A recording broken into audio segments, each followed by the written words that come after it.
Good evening, everybody, and welcome to this virtual Center for Women and Democracy event. We are going to wait just a minute before we get started to allow people to dial in and get connected.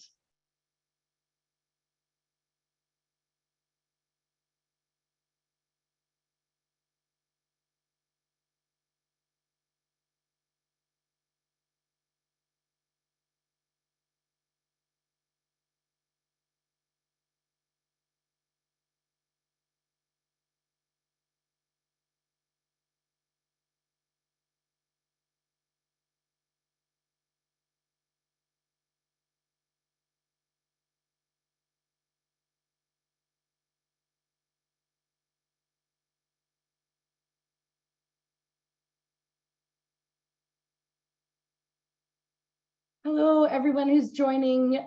I just mentioned that we're going to wait one more minute to allow people time to join, and then we will kick off our October monthly event.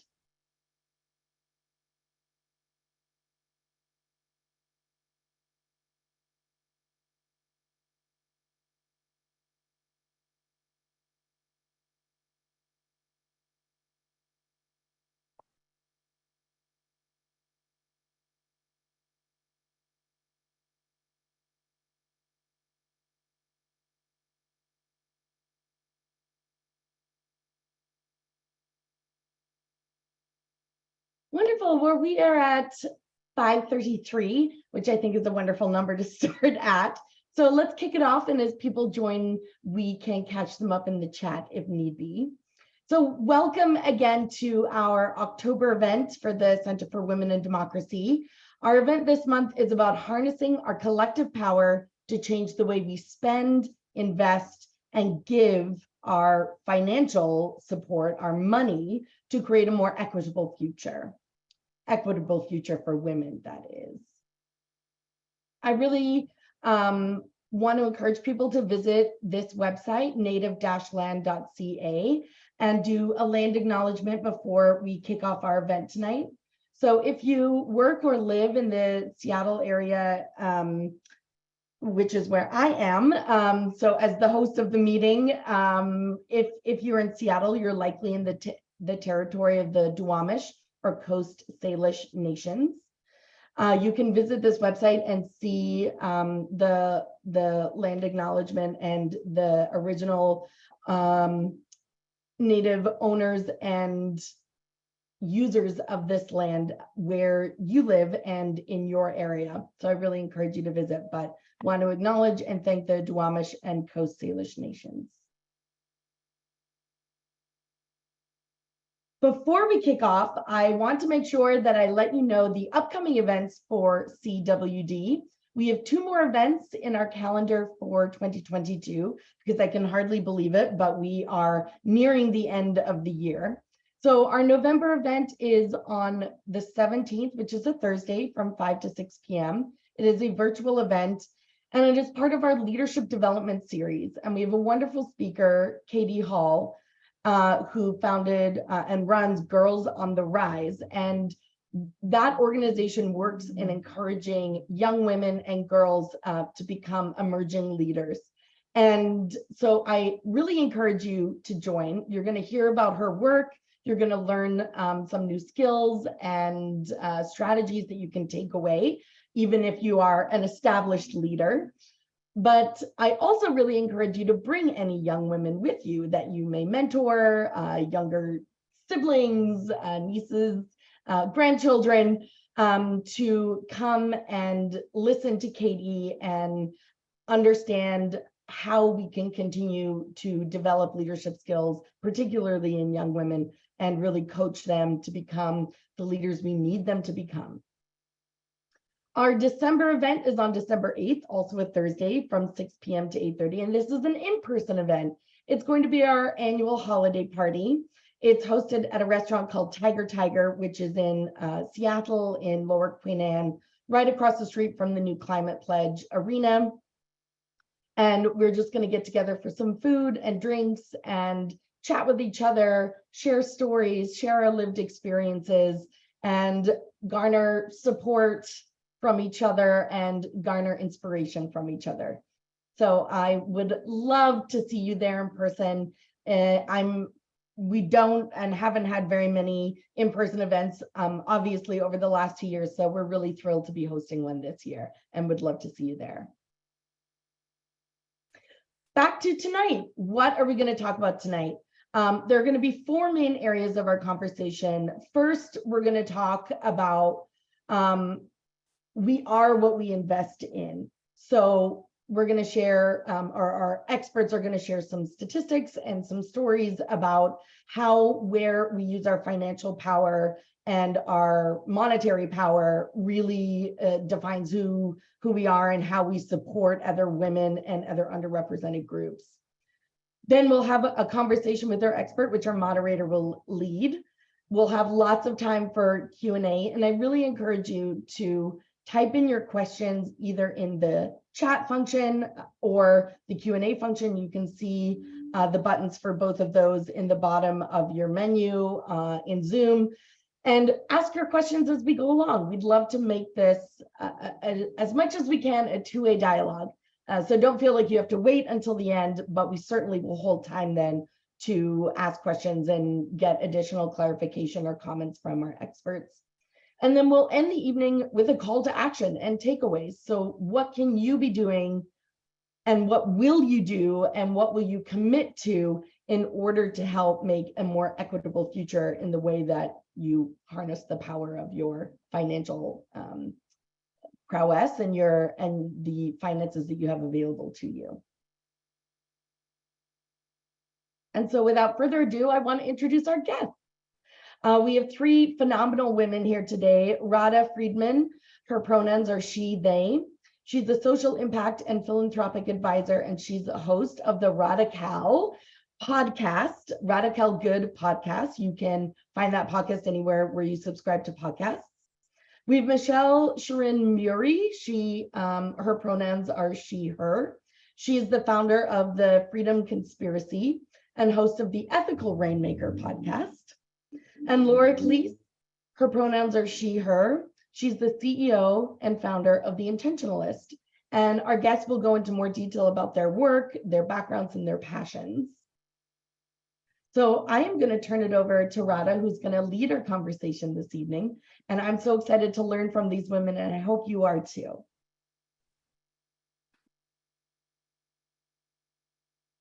Great. Thank you so much. I'm so excited to be here and to be having this conversation. It's a really exciting time to be having this conversation. And it's so fun to do it with these amazing co-panelists with me too.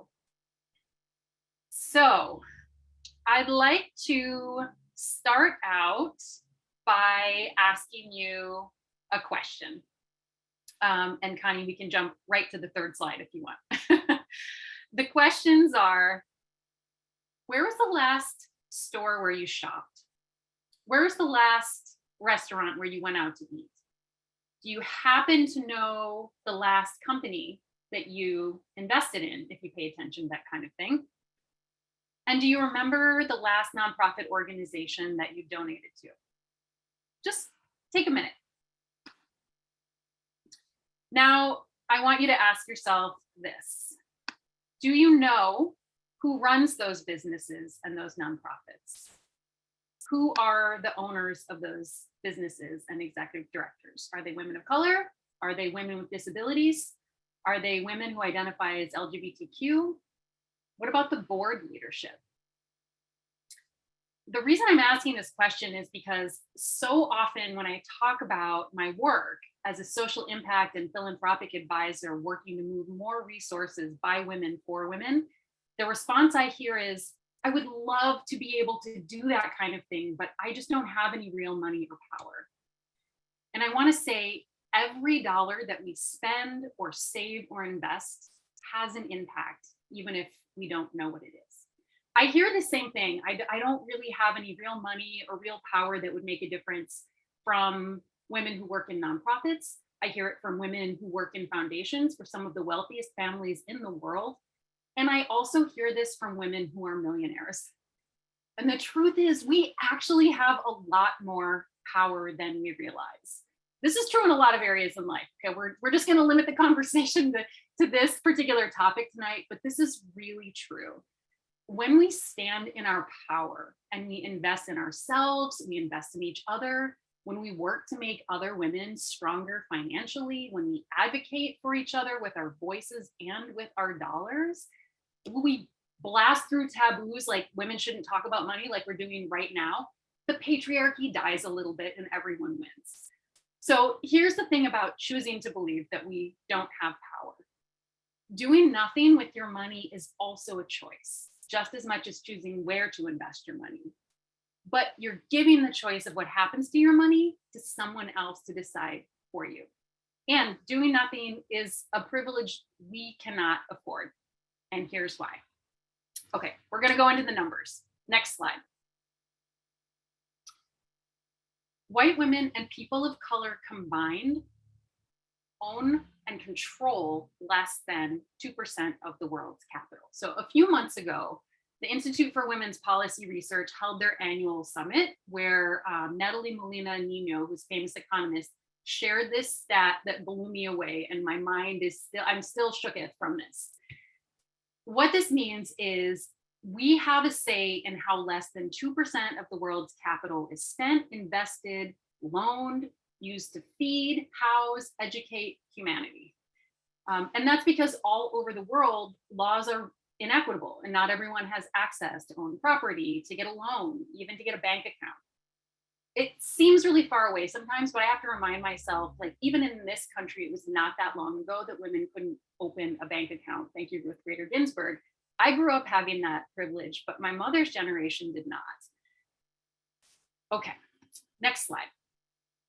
When it comes to nonprofit donations, less than 2% of all US giving supports women and girls nonprofits. It's actually like 1.83. And this data comes from the Women's Philanthropy Institute at the Lilly School of Philanthropy at Indiana University.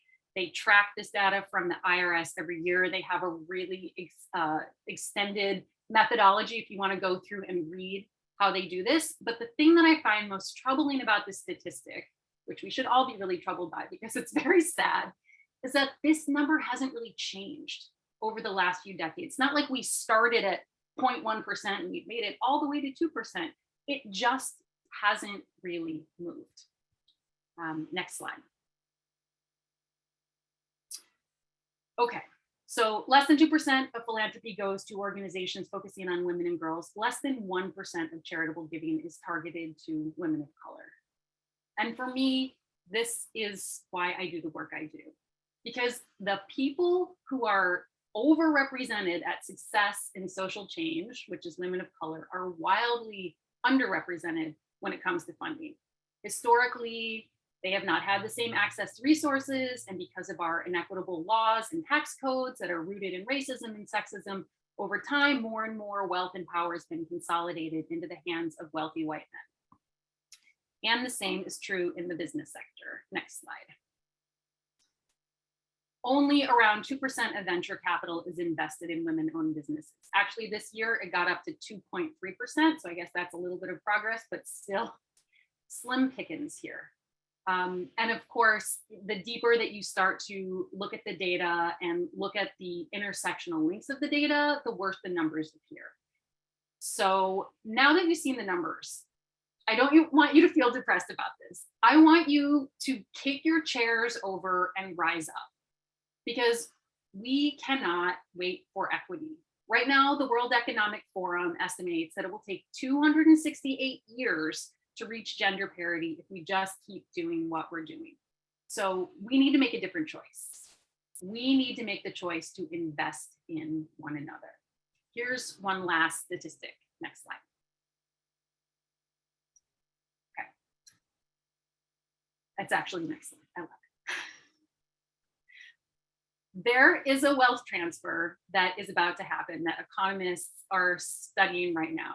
We're going to witness and experience ourselves the greatest wealth transfer in our lifetimes. $30 trillion in assets is going to shift into women's hands approximately over the coming decade.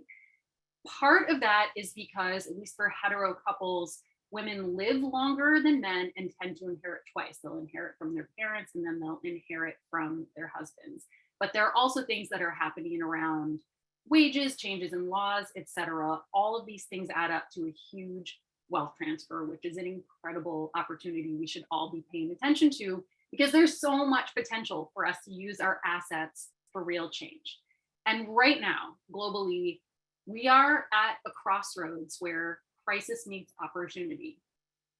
COVID exposed all of these deep justices that we already knew were there, but were not as present in everyone's lives. And it's inescapable how present they are, right? Caused by patriarchy, white supremacy, unfettered capitalism. And we know that women and girls have borne the brunt of this crisis, from lost jobs, what a lot of people refer to as the she-cession, to increased domestic violence rates, to enormous care burdens. And we have an opportunity now to do things differently as wealth begins to shift hands and as we begin to rebuild following COVID. Nonprofits and movements that have been led by Black women and girls, Indigenous women and girls, migrant women, LGBTQ women, women and girls of color, and with disabilities, they have laid the groundwork for this to happen. And our work is to fill the gap and move the resources to support them. Right now, nonprofits that are focusing on these issues continue to work on shoestring budgets, and funding for women-owned businesses remains really stubbornly low. But we can be the generation that changes that. So, how are we going to do that? Next slide. Okay, this is the question. How are we going to use our money to move power? That is why, like our Queen Beyonce says, we have assembled in formation tonight.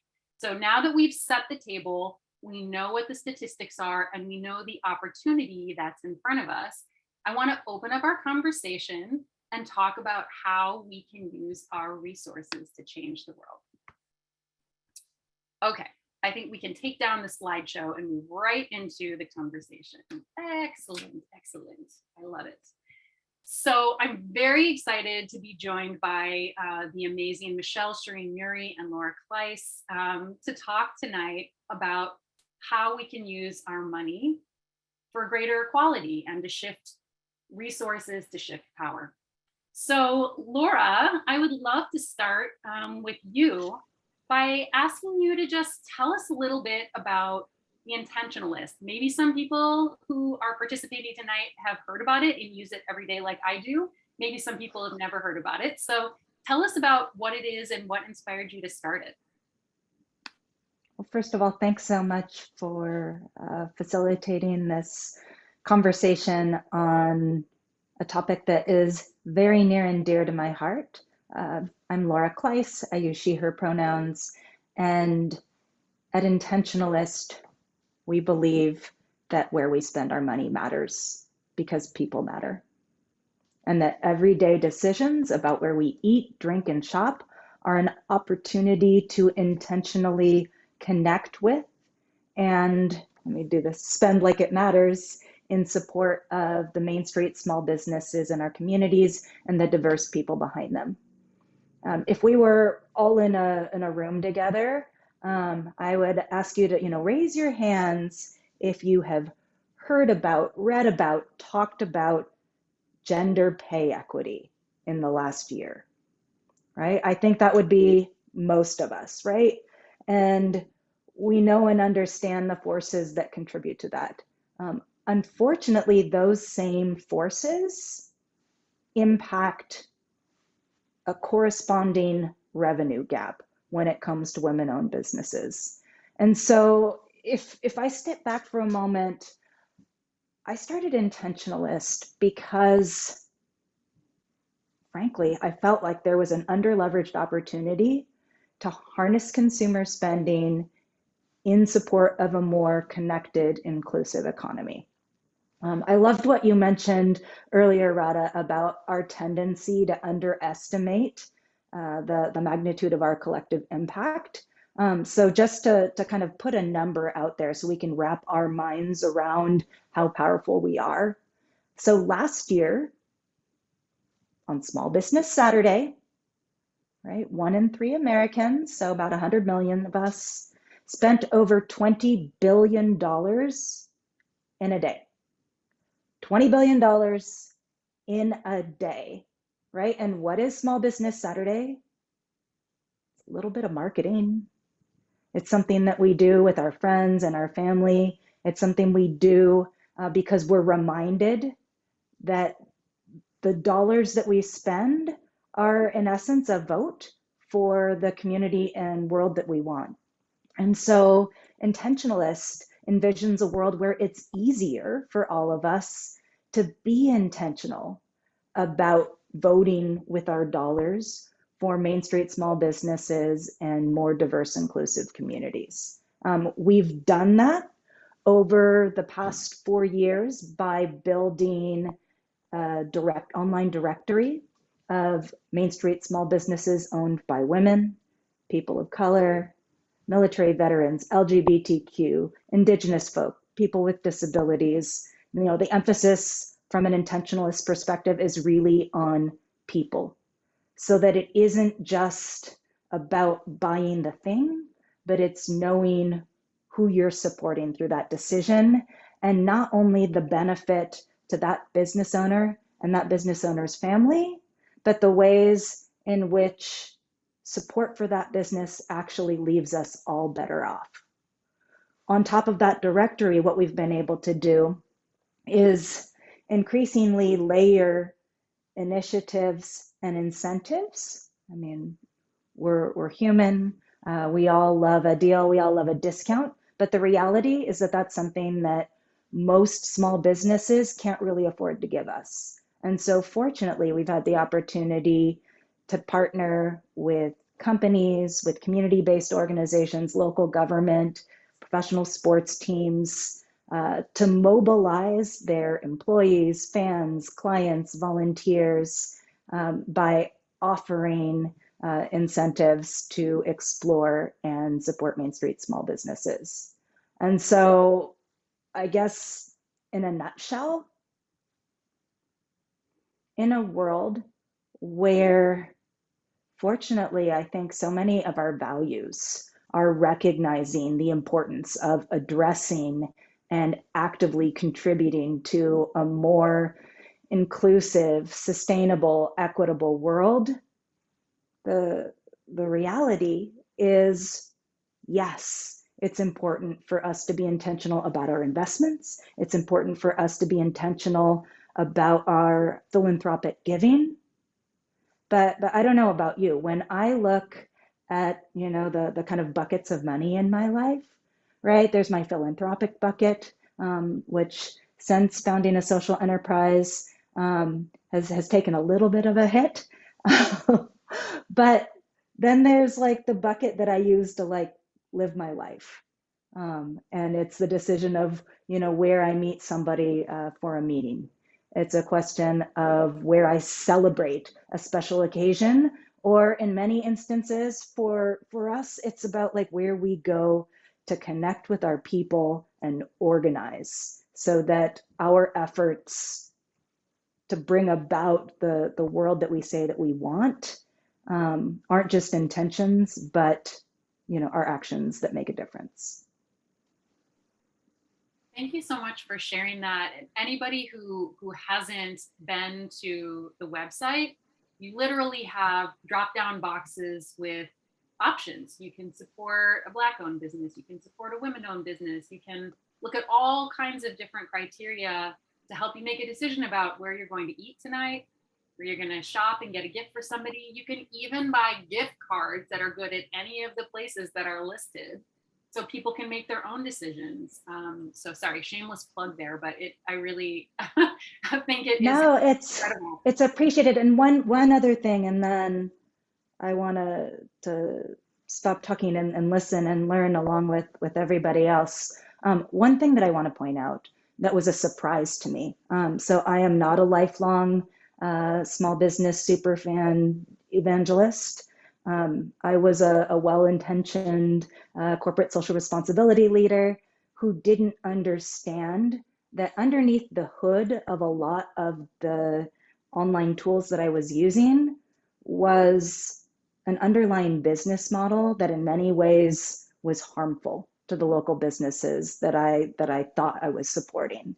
And so with Intentionalists, what we set out to do is build a, a proof of concept that it's possible to have a socially responsible tech company whose underlying business model isn't extractive. And we've taken care kind of at every step along the way to ask ourselves who pays, who benefits, and how can we make sure that small businesses don't shoulder the costs of our desire for convenient transaction and swipe and click immediate gratification. I really appreciate that, because my background and my work, the through line throughout my whole career has been figuring out how to get rights and resources into the hands of women so that they can thrive all over the world. And I started my career in microcredit because it was really obvious to me at the time, very like doe-eyed and naive and like 20 years old, that if women did not have access to the capital in the banks, then we just bring the banks to their villages. We just bring the banks to them. And really thought that all we had to do was give them this money so that they could start a business and everything would right itself in the world. And it took about 30 seconds before I got schooled by these women who explained to me all of the other things that needed to be in place. The hood that you described, lifting up, right? That actually was either preventing them from realizing their potential or actually causing harm to them. That's what then led me into the issue of women's property rights, which is how I ended up in Seattle. And I'm just kind of curious how, especially during these last 2 years, where we have seen so much disproportionate harm happening to communities, immigrant communities, communities of color in particular, how have you seen it make a difference in the community to be able to encourage people to shop with their values and support these small businesses?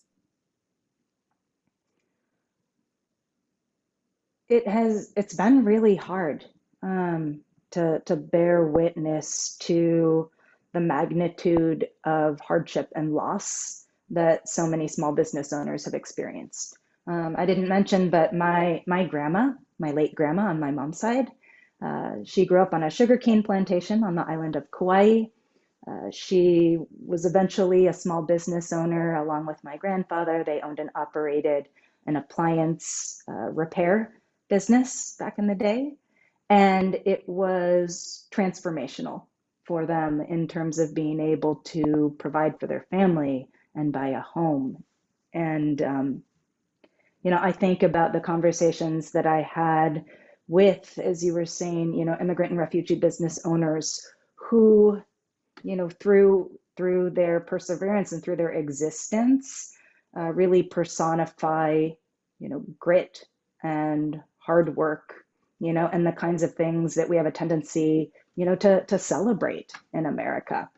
And yet, as a result of the pandemic, through no fault of their own, so many businesses had to literally close their doors if they weren't providing essential services. The bills continued to come. A lot of them a lot of the businesses weren't plugged in to digital marketing and social media. There are nail salons that didn't have a way to reach their super loyal customers, even though if you walk in the door and it's been 7 months, the business owner still remembers your name. And so the magnitude of the destruction of potential intergenerational wealth transfer is something that I think we don't fully appreciate. I will say that Intentionalist over the past 2 years has seen a noticeable year over year increase in traffic to our website, in money moving through our platform. And a number of business owners have graciously let us know that our community helped them pay their bills, helped them keep the lights on and the doors open. But I think it's important to remember that while for many of us, in some ways, the pandemic is starting to be in the rearview mirror, imagine for a moment, right, that you are, you're making your annual salary, and overnight, right, that gets cut, and you are suddenly making 30% of what you normally make in a year, and yet you still have to pay your bills. You still have to find a way to provide for your family, right? And that goes on and on and on. And so I think that, what I would encourage folks to remember is that, the way that we showed up for and demonstrated solidarity with the Main Street small businesses who in many ways take care of and make our communities the places we want to live and work. Keep in mind that even if there's now, a line at the counter, even if, there are folks going in and out of the shop, those business owners, it's going to be a long path to recovery. And while I know a lot of folks are experiencing anxiety, with everything that's happening in the world with inflation, to the extent that we can still remember to be intentional about our spending, I would argue that the small businesses that we love need our intentional spending, today as much as they did, in October of 2020. Thank you. I think that's so important to remember, that we're still in it. and this is another example of why our financial power makes such a difference, right? Sometimes we think, I can't possibly address this problem. It seems really huge, but if each of us takes small actions together, we really can. If everyone is really intentional about, sorry for that pun, about where we're investing and how we're supporting the community, like mutual care networks are what's going to get us through, right? Supporting one another is really what's going to be lasting, and how things have always truly operated, right? So I think that that's really wonderful. I want to shift gears a little bit and ask you, Michelle, to talk a little bit about the work that you have been doing to also move money, but as a fundraiser. When I met you, you were working with the Northwest Immigrant and Refugee Rights Project. And I have seen you go on to be an incredible fundraiser for so many organizations. I think you probably have like a 10-year waiting list at this point. But you have also been part of several other movements that have been focused on how we can use our money well when we're supporting nonprofits. So I'm curious, and I know this is a huge question, but I'm putting it out there anyway. What do you wish for the people that are joining us in this conversation tonight? What do you wish that we knew about making donations to the nonprofits and issues that we really care about and are passionate about? Yeah, thank you so much, Rada. Thanks for inviting me and having me tonight. I'll add a little context before I add that question, just so I can clarify the movement. So my name is Michelle Shireen Yuri, she, her pronouns. I am the host of a podcast called The Ethical Rainmaker, about where we can step into our power or step out of the way when it comes to our participation and the way that we kind of deal with the nonprofit and philanthropic sectors. We talk a lot about the racism that's built into the structures, provide examples of ways we could do things differently, case studies, and other examples. It's been a really exciting project that's been part of a bigger thing I've been involved in, which is called community-centric fundraising. community-centric fundraising is a movement that has caught fire globally.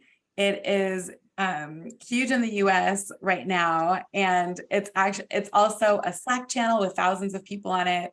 It's also a content hub that was launched in July 2020, where we have articles and pieces sharing the wisdom and knowledge of people within and without our sector, primarily centering the voices of people of color around, again, what we should be paying attention to, what we should be prioritizing, what we shouldn't be doing anymore in the areas of nonprofits and philanthropy, and kind of shining a light as to, what's happening in the sector, what's really happening in the sector, and how it's affecting our communities. So I was a co-chair for many years of that effort, and then it launched in July 2020.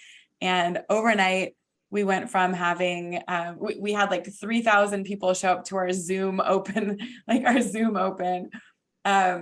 overnight we went from, just launching the website to having 18,000 people on our mailing list. And now we have tens of thousands of people on the mailing list that learn about these content pieces that are released each week, including my podcast, The Ethical Rainmaker, which is also doing really well. And we have tens of thousands of people from around the world looking at the website, checking out the content hub. And it's really been a phenomenally exciting time to be in the world of nonprofits and philanthropy. I think that the conversations that we're having are resonating, especially after the lynching of George Floyd and the uprisings in the US, and the ally uprisings around the world, around what it looks like, or when is it time to make change? When is it time to think about racial justice, to think about social justice, and what that really means? And there's been a reckoning in the nonprofit sphere and philanthropic sphere as well. And so, yes, I'm a fundraising consultant with Freedom Conspiracy. I love that I wish my waiting list was 10 years long.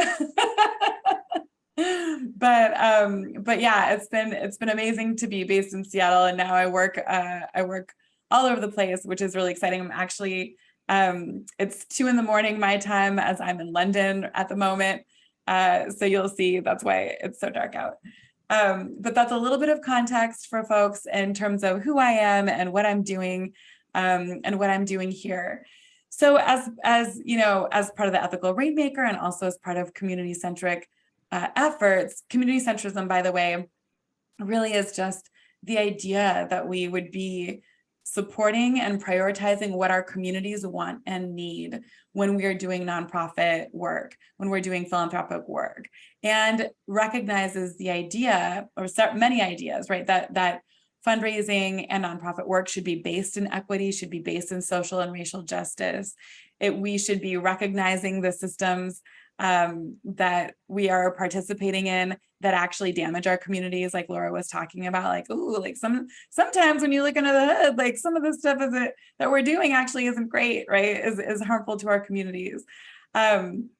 So the idea of community-centric fundraising, or just community centrism in general, and this idea is really that we would prioritize what the community wants and needs by listening to community voices.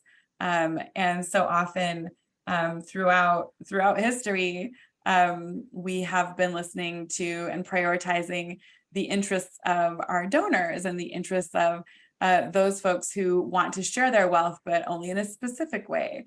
When we look at the history of nonprofits and philanthropy in the United States, for example, we see that nonprofits were largely started, the history of nonprofits in the US largely started by white women, usually wives of robber barons.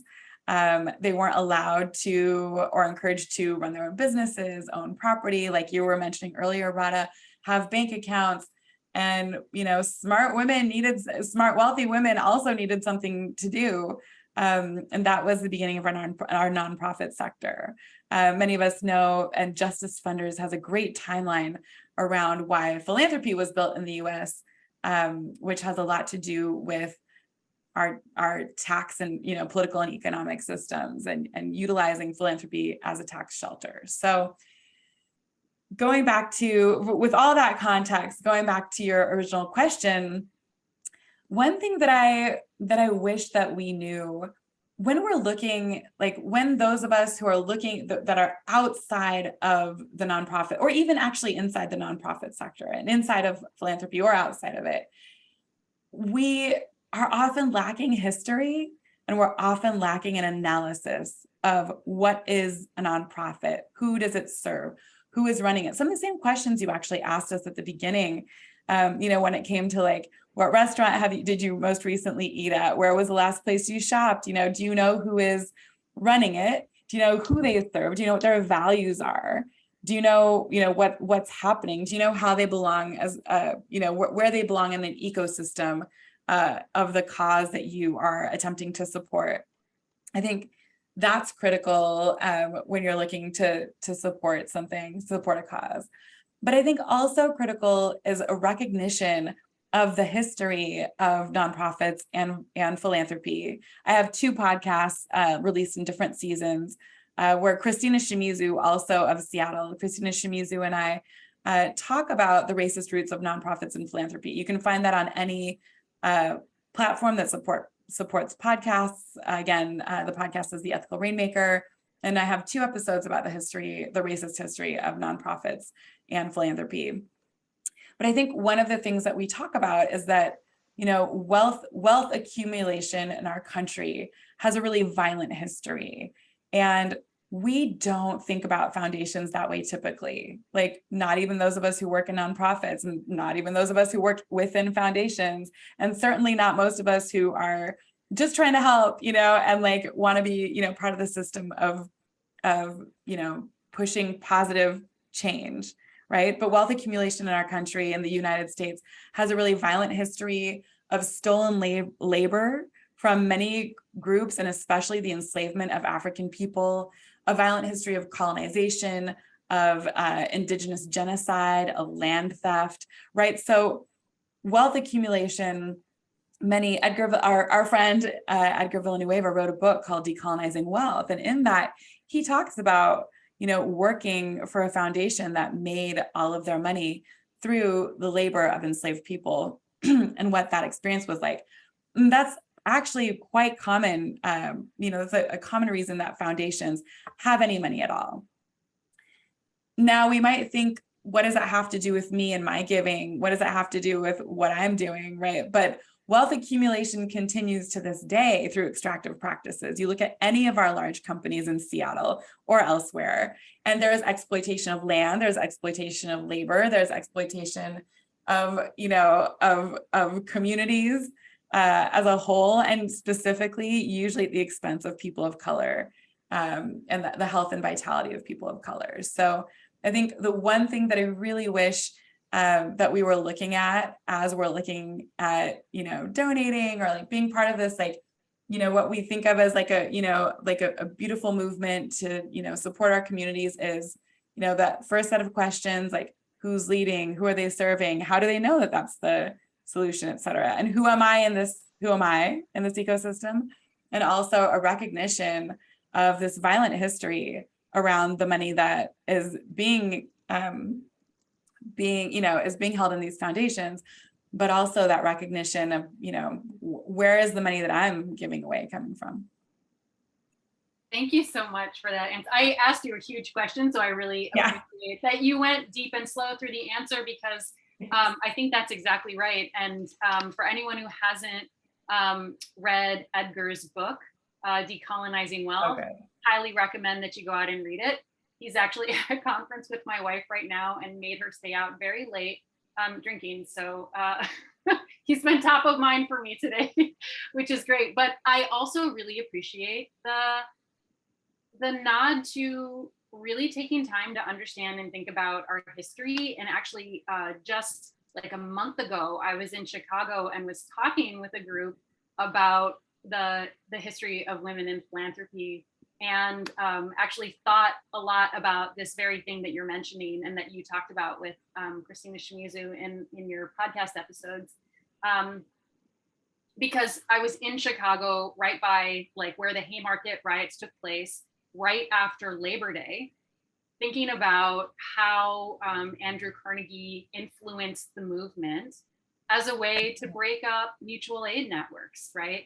And as you mentioned, the first foundation in this country was started by a woman who's the wife of a wealthy railroad baron who made his fortune through exploitation, right, of labor and resources. And I'm sure that she was not at the time interrogating her white privilege or stressing about how the wealth that led to that foundation came from the exploitation of migrant laborers, primarily at that time from China, who were building the country's railroad at a time when we had the Chinese Exclusion Act that prevented Asian Americans from owning any land or property. So I think it's really important that people know the history. I think that's a really excellent place for everybody to start. Is there something that you would like to also share from the many conversations that you've had through the Ethical Rainmaker?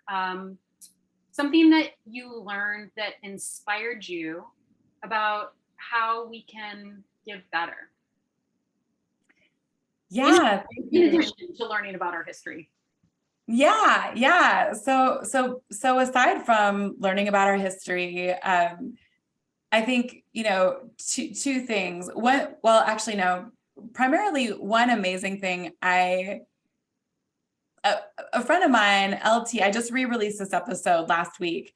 A friend of mine, LT, has become a sex educator and is in the kink scene and regularly featured on TV, has like a OnlyFans site, et cetera, also works in the carceral system and talks about it on the podcast. And the thing that I learned from them is the role of consent in what we do, whatever it is in life that we do, right? I mean, LT talks about consent in the arena of sex, in like BDSM, et cetera, not explicitly. So if that turns you off, like it doesn't get super explicit in the pod, but relating the ideas around consent and and the power dynamics that are non-consensual that we have in the nonprofit sphere between donors and an organization, between a foundation and an organization, between an organization and the community it serves. We have so many unnamed power dynamics. And with those come a lot of assumptions and a lot of, conversations that don't happen about what we want our relationships to be like, how much power or like influence someone is allowed to have or a foundation is allowed to have, et cetera. So one thing that I learned about and then asked LT to join me to talk about on the podcast was really like how deeply like consent can be used in, the concept of consent can be used in the work that we do in the nonprofit sphere and as donors. I think many times when we're making a gift to an organization, something that I've seen as an in-house fundraiser previously when I was doing that is a sense of ownership, which like seems like it wouldn't be a bad thing because like if we're all part of a community, and I want to make a donation, of course I feel like part of the community because I am. And also I might have some entitlement around what it means, to be giving a gift, or I might look at that gift as me trying to save a community or save a person, right? There's a lot of saviorism that happens.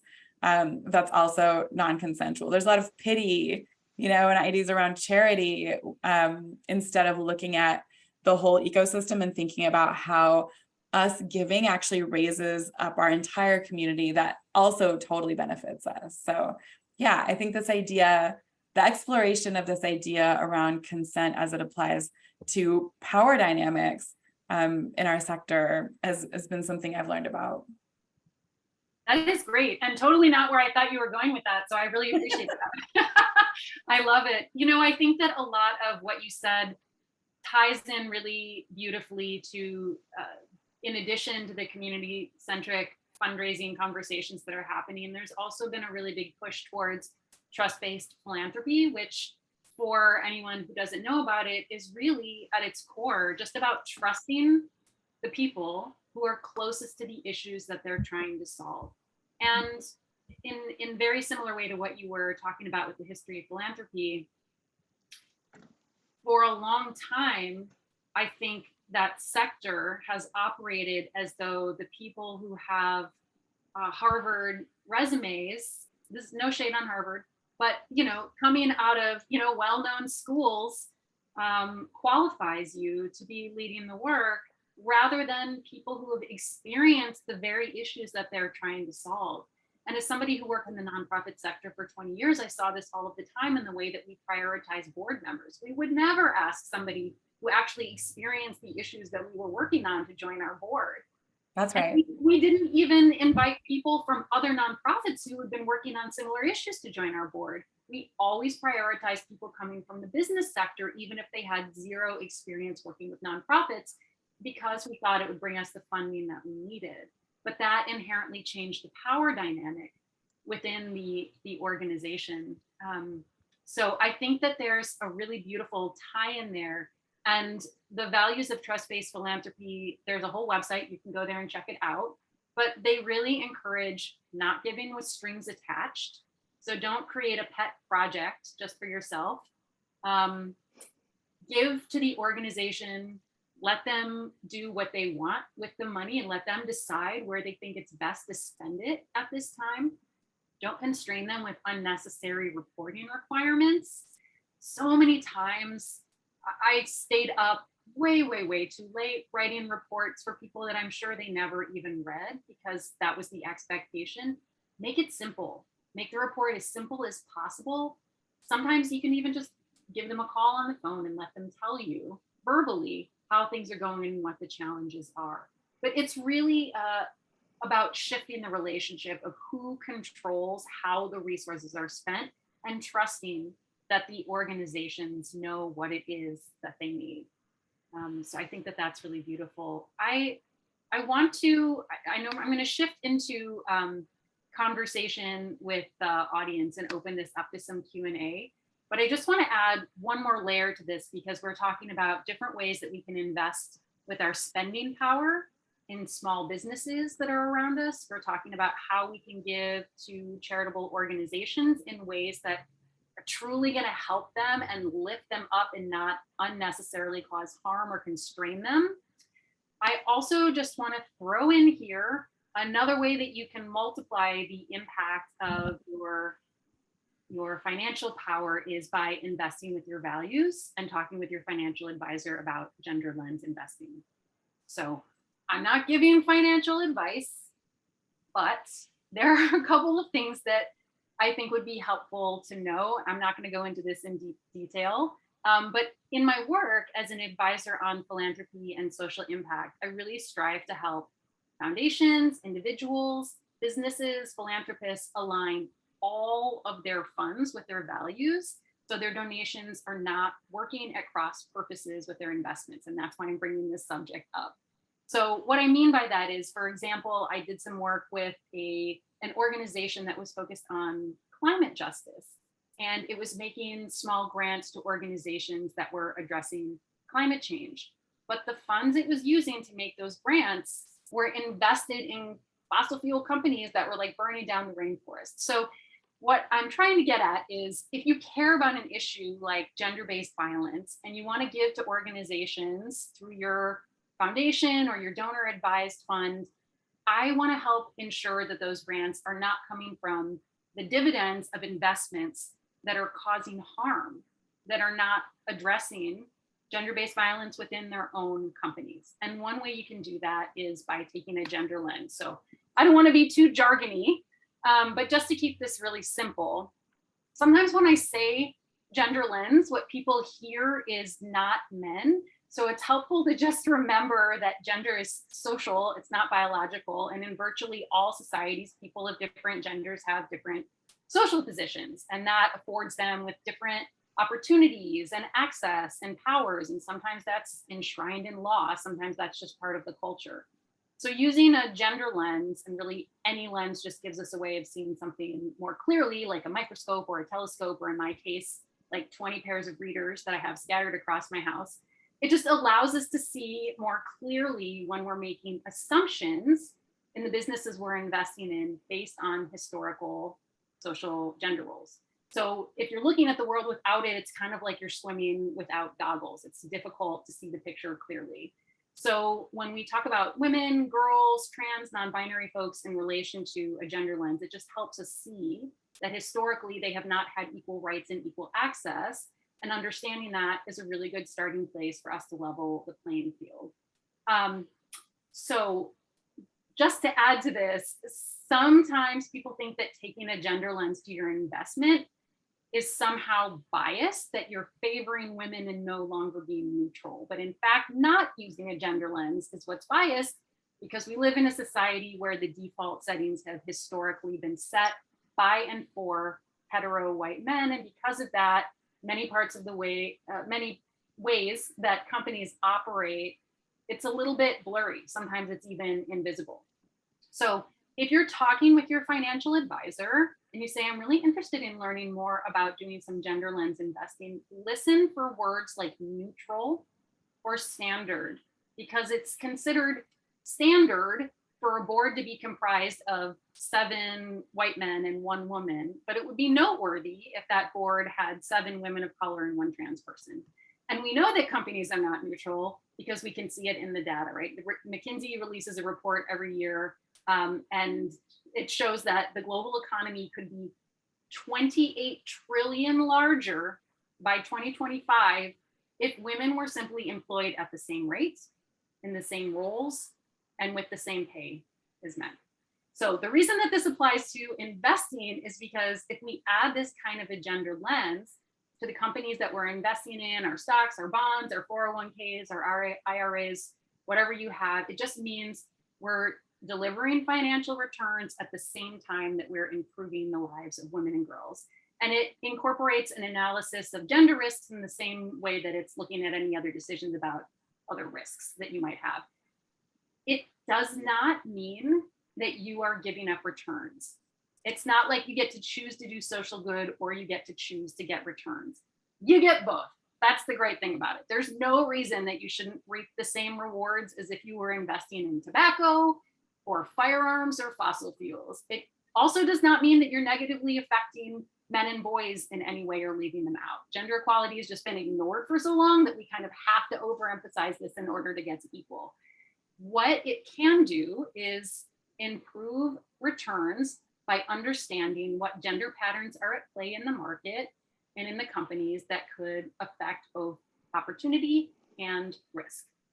For example, there are a lot of really good examples around domestic violence rates in companies and the risk that it poses to the companies in terms of absenteeism for those employees that face that.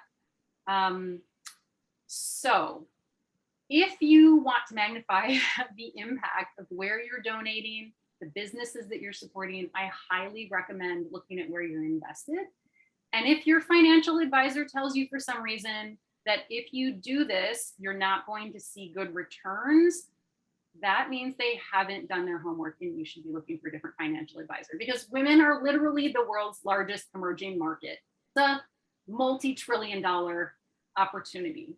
By 2028, women consumers are supposed to control 15 trillion in global consumer spending. So your advisor should want to get in on that. And it will create a ripple effect that will pay dividends in other areas. And also, last thing, promise I'm getting off the subject, but businesses that perform well on gender return greater financial profit. There's a ton of data out there that says that. So you may be asking yourself, why isn't everyone doing this? Why isn't everyone investing with a gender lens? And I don't know exactly, but I would venture to guess that it has something to do with the fact that 86% of financial advisors and 90% of mutual fund advisors are men, and this just isn't on everyone's radar, but it can be on yours. Okay, so now we've learned a little bit about how we can spend like it matters, how we can donate like it matters, and how we can magnify both those things by also getting all of our money moving in the same direction with our investments.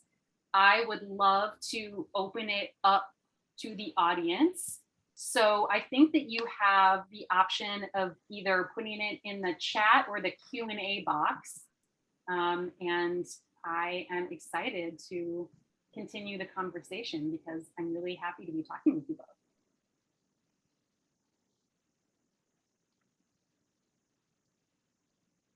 And while we're waiting for people to put their questions, I'm going to ask Laura.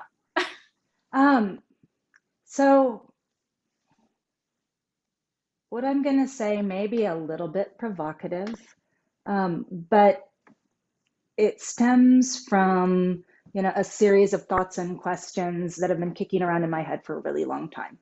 I think that we are really quick to remind the average person that when we invest in the planet, when we invest in women, when we invest in people of color, that we don't have to sacrifice returns. It feels sometimes like the primary metric for value, is financial return. And who am I to say that that's not something that ought to be a priority? What I am inelegantly trying to say is that at least when I extrapolate from decisions that we make to support Main Street small businesses, yes, sometimes we need the cheapest, fastest, right? We've all heard the critique of farmers markets as being, places where like bougie privileged folks can, go and pay an arm and a leg, or, comments about like shopping at Whole Paycheck, and there's a lot of, I think, earned, critique and questioning of, what it costs to access, ethical, responsible, sustainable.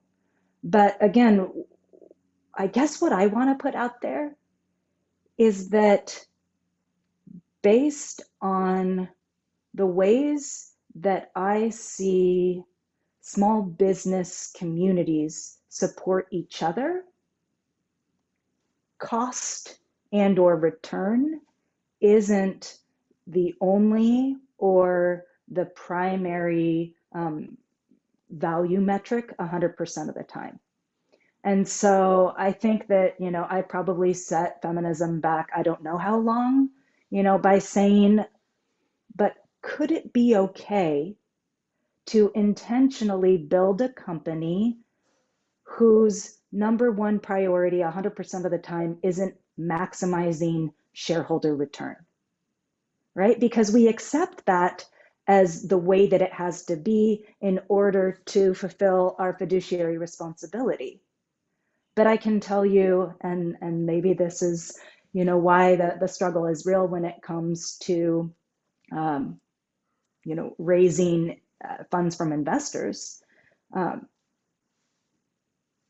For a company like Intentionalist, it isn't about, making the extra dollar of margin if it's at the direct expense of the small business owners at the heart of our mission, right? And so what we've been trying to build is, an experiment. It's an exercise, to test a hypothesis. I'm not opposed to profits. I'm not opposed to large profits, but I think that one of the problematic aspects of American capitalism, in my opinion, is the oftentimes unilateral focus on financial return as the only value metric. And I think that in the same way that you were just describing, that sometimes, you're doing one thing with your left hand and what you're doing with your right hand is counter. I think the same could be said for, instances where on the one hand, maybe I'm okay with $1 less. Now, is that because of my financial privilege? Maybe, right? But again, if I look at, kind of my immediate purview, which is looking at the way that small business owners of color, intersectionally diverse small business owners support each other, what you can see is that while, yes, everybody, wants their business to thrive and wants to provide for their families, they do business with each other because sometimes there is value above and beyond, an extra dollar that delivers to a more holistic picture of, kind of what we're playing for. 100. So did I just set feminism back decades by saying like, Not at well, all. maybe it could be? I mean, I think on the one hand, it's important to insist that, gender lens doesn't equate to lower financial returns and can actually be a value driver. I think my critique is more around the extent to which we sometimes lose sight of, measuring the return on, our investments, our spending, our donating, through an overly narrow metric. Yeah, 100%. I think you're spot on. I mean, and that's capitalism, baby. And so often we look at that as the primary metric, and of course that shouldn't always be the metric. That's really an individual choice. And I mean, everything when it comes to the stock market, it's all like a guess, right? So sometimes a fund will perform better, sometimes it won't perform as well. It's about the whole purpose in bringing this up is that it's about aligning your values. Like if it matters more to you to be contributing to a larger social justice movement, and it doesn't matter to you that it's going to be $1 less or a few dollars less or whatever, of course, invest that way. And I hope that everyone does. And it's also changing and evolving daily. Like 20 years ago, the conversations about this were so different. But today they're really changing. Okay, so there's a question from the audience. For someone who's not comfortable or who hasn't really been used to talking about money and how to use it for good, what is a good first step for them? Michelle, maybe I'm going to throw this over to you because I know that you've done a lot of work having people begin by exploring their own money stories and the subconscious messages we have. So many of us grew up with these messages that money is bad, money is dirty, money is the root of all evil, etc. So maybe you can talk a little bit about a good starting place for thinking about that. You nailed it, Radha. You nailed it. Yeah, the longest running workshop that I have been putting on is about our emotional narratives around money. And I usually, my workshops are usually catered to folks who are working within the nonprofit or are on a board of a nonprofit or other fundraisers, kind of in the nonprofit and philanthropic communities. And the questions that I have us explore include, yes, looking at taking a few moments really to really like sit quietly and try to dig deep to find that first memory of money. And usually it's around age 4. Like usually it's one of our, it's one of the first memories is often a memory about money. For many people, it's something, something that stuck with them, right, at a pretty young age. Then in the workshop, we go through other narratives that you've learned over time. What did you learn in your divorce? What did you learn, when you had medical debt? What did you learn from your parents? What did you learn, what are the other narratives that have been floating around in your own life that you've learned from other people or been exposed to? What are the narratives that society is teaching us? Your culture, your familial culture, your geographical culture, like what have you been learning? And then the final step is really exploring what narratives are still showing up and how they're showing up. And it's, a lifelong project to really take a look, because awareness is the first step, right? But we can be aware and then live in the land of like remembering and then forgetting and then remembering and then forgetting, you know, what those narratives might be, or to pay attention to them. But yeah, I think for someone who's not comfortable or used to talking about money, which is most of us, almost everybody, a great first step is really just to look at our own histories and figure out how they're still affecting us. Yeah. I love that answer. And I would add, having conversations like this, just we don't really talk about this. We have not been socialized to talk about it. It's considered impolite to talk about money, and that kind of conversation, even about how much we earn, has been used to divide us in many ways, right? So normalizing it, making it okay to talk about these things and have conversations with friends is a really great thing to do. Also, giving circles with friends or other people, they don't have to be friends. Maybe you won't start as friends, but you'll leave as friends, where you're pooling small amounts of money together to make a greater impact. But it just makes it so much more educational and a richer experience to be talking and teasing out some of these questions that you have with other people. Like, this is complex and nobody should have to do it alone. And that's why there are resources out there. There are philanthropic advisors, there are books, there are podcasts to really help you think through some of these deeper issues, because they are entangled with everything around us. Michelle and Laura, I wanted to ask if you had any final closing thoughts. I know we're kind of coming close to the end of our time together. Michelle, it's like a crazy late time for you too. So are there any other final thoughts or questions that you wanted to share before we do the closing? Do you want to go first? Yeah, no, I think I would just like to thank you all for hosting this conversation and for having this conversation, because again, we, you know, as a lifelong fundraiser and someone who's been, you know, working across different organizations and now across different countries, I see that, you know, just the talking about, you know, just talking about money and all of the issues that come with it and all of our stories that come with it and all of the places where we have the power to make different choices, just talking about it feels different, right? Feels like we don't do it enough. So thank you so much for inviting me, and also especially for hosting this conversation for all of us. You're welcome. I guess I'll bring us back to the intentional puns. So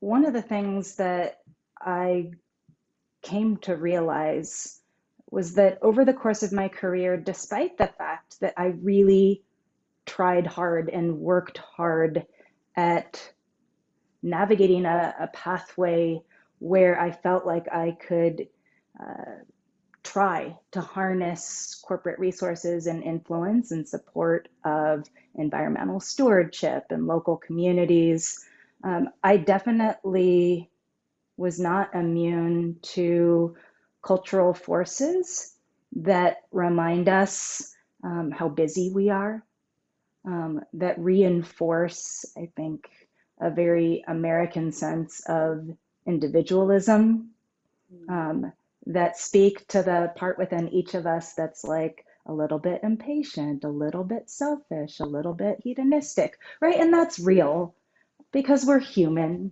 But I think that something that was really beautiful that emerged over the hardship of the past few years is that we also seemed to remember pieces of our shared humanity.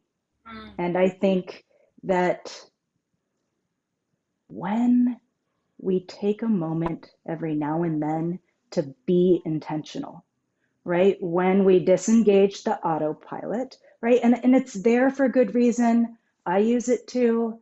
You know, it always feels like there's so much to get done and not enough time and energy, and it's understandable, right? We're all human. But I guess my ask or invitation would be, from time to time, to be intentional, right? To be intentional about, asking thoughtful questions, to be intentional about thoughtful conversation, because I think that sometimes it can feel like this work requires us to do and be the right thing, 150% of the time, 24/7, and that can feel daunting. And again, there's no reason not to aspire. But I think that making a practice of intentionality means that we're a little bit more present. It means, hopefully, that we choose to be the reason that somebody else's day is a little bit better, that someone in our community feels seen, feels valued. And in return, I really believe that the connections that happen when we take the time to be intentional really are what help to reweave, the social fabric of, our communities that gets frayed by all of the hustle and busyness that are the prevailing culture we live in. Thank you so much for that reminder. I feel like that is the perfect way to close this conversation. And that was really the intent behind this too, right?